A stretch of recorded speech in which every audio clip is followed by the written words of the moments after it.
Google is taking aim at Apple with the new Pixel 10 Pro and 10 Pro XL with the new PixelSnap feature that mimics MagSafe perfectly and the promise of AI features that Apple has so far failed to deliver. It's a big bet on software, but Google's Pixel design was already a step ahead, and Pixel 10 Pro and 10 Pro XL improve on last year's great look.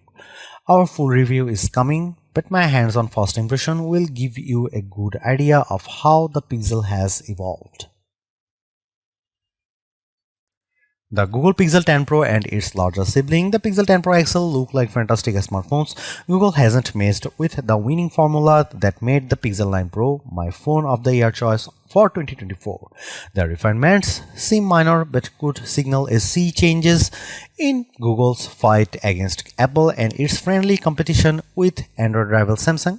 I only had a few hours with these phones, but they look like the best Pixel phones yet, and some of the coolest features have yet to reveal themselves.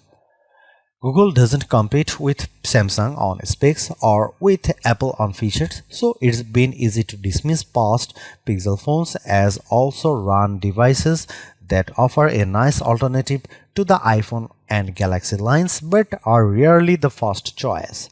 That changes with the Pixel 10 Pro. The new PixelSnap Magnet features may seem like old news to iPhone users, but they open up a world of new accessories and convenience for Android fans. I'm pretty sure that Samsung and OnePlus will follow suit in due course, but for now the Pixel 10 Pro and its three stablemates are the only Android phones that I can snap onto my bedside charging stand and use with my UAG magnetic wallet. I only had a couple of hours with the Pixel 10 Pro and 10 Pro XL, so the most important features remain a mystery right now. Google says it has upgraded the image signal processor in the Tensor G5 chipset, which should result in better photos and possibly a better camera experience. The new camera coach feature is totally fascinating, but it wasn't working on the demo units I tried. Some Google reps had it working on their own phones, so the feature seems baked and ready to serve, but I'll need to spend a lot of time using the cameras in a variety of situations to see if it really makes a difference. If it does, it could be a turning point for smartphone AI features. So far, AI on smartphones has been a mix of useful tools and frightening oversteps. The Pixel 9 Pro is my favorite AI phone because it does a great job of screening calls, recording meetings, and managing notifications. Those are genuinely useful AI tools, not image generators that make lousy images or writing tools that take over the job of sending love notes to my sweetie. The Pixel 10 Pro promises a host of new and similarly useful AI features, but none of them were apparent in my hands-on time. The new Magic Cube feature will need to get to know me better before it starts bubbling up relevant information during my phone calls. When it does know me, it should do things like showing me my flight information if it hears me talking about my upcoming travel plans. I hope it works well, but so far AI features like this from other phone makers have failed to materialize after launch or have failed to demonstrate the utility that phone makers claim. I am not too concerned. The Pixel 9 Pro was already ahead of the competition on useful AI features, and Google is doing an admirable job of keeping the AI processing and therefore your private data on the device instead of relying too much on cloud computing. I saw a Pixel 10 Pro translate the voice of my colleague on a phone call from his English into a natural sounding Spanish. Other phones can do the translation bit, but the most Spanish voice actually sounded like my colleague would he spoke Spanish.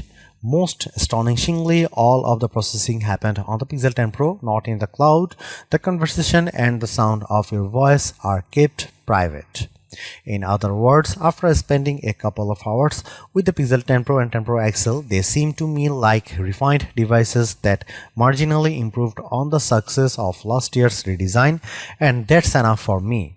If the Pixel 10 Pro simply offers camera improvements and better zoom along with all the latest Pixel features I already enjoy, I'll be able to recommend it easily. If the new AI features really help me take even better photos and do a better job of helping me organize my digital life, I'll consider that an even bigger win. But I think we are only seeing the tip of the AI iceberg on these phones. With 7 years of Android update ahead, who knows what the Pixel 10 Pro will be capable of doing in the future. The Pixel 10 Pro and 10 Pro XL both come with 16GB of RAM inside and 256GB of storage to start. Those are very respectable specs and most people won't need to spend more for more storage unless there's a great discount if you buy more space. The phone comes in 4 colors: blue gray moonstone, light green jade, white porcelain and dark gray obsidian. The moonstone is very appealing, but I like all of these year's colors equally, even the blackish obsidian. I do wish there were more vibrant color options, but subtle seems to be the new norm for pro-level phones. The Pixel 10 Pro and 10 Pro XL are priced high, but the price is competitive with the top-end iPhone 16 Pro and S25 Ultra phones. The new Pixels don't measure up evenly spec for spec, but the overall experience is just as good, and the Pixel 10 Pro and 10 Pro XL are the newest looking phones of the bunch with the most recent redesign. While I expect the base model Pixel 10 will drop in price throughout the next year, Google has been more stingy with its Pro models recently. Last year's Pixel 9 Pro saw regular discounts at $150 in the US, but rarely dropped further than that, and discounts were less common on this phone than on the base model. The price is pretty good though, so if you want a Pixel 10 Pro, buy it now. There probably won't be a huge deal coming that makes you regret buying early.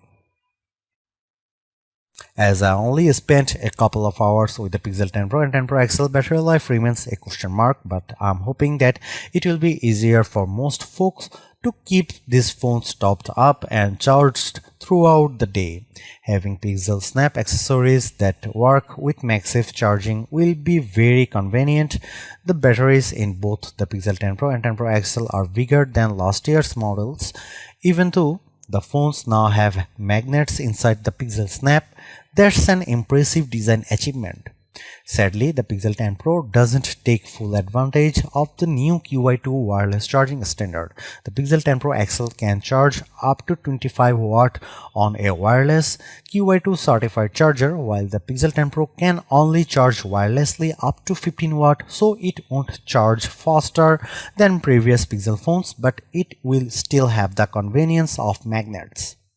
The final say on battery life will come after our lab tests these phones with our proprietary battery rundown test. The recent crop of Android phones with the Qualcomm Snapdragon 8 Elite processor inside have shown remarkable gains in battery life, so I'm hoping that Google has learned some tricks to improve the Pixel 10 Pro's batteries as well.